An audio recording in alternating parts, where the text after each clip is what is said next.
We've got a couple of minutes left on programme. It's Farage the Farage. I'm keeping Tom here just in case I get in deep, deep trouble. I will use his experience.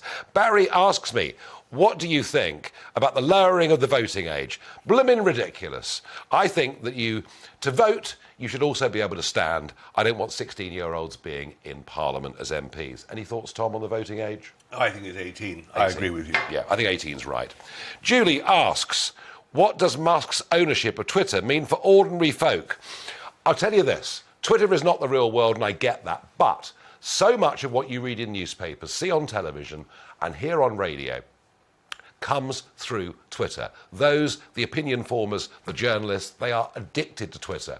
And therefore, if Musk is successful in turning Twitter into a genuine beacon of free speech, whatever you think of him, the idea that Trump was banned from Twitter, whilst the Taliban were on Twitter the day they retook Kabul is crazy.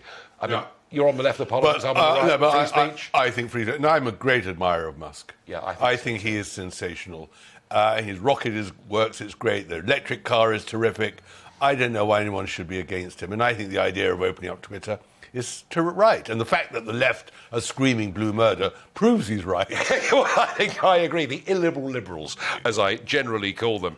Dave asks, with the NHS on its last legs, what alternative do we have? Well, I don't think it's on its last legs, but the argument I'm making is that we're beginning to lose faith in the NHS. And the Labour Party's great achievement, we've trusted it for 3/4 of a century and more.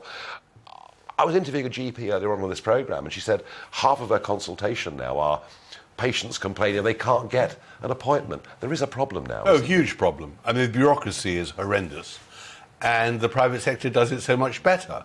The problem is that elective surgery.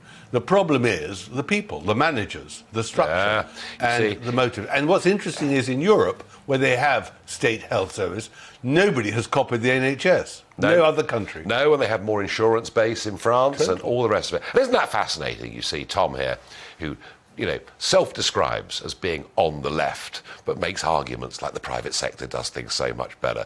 Thank you, everybody, for your questions. Thank you, Tom, for joining me this evening.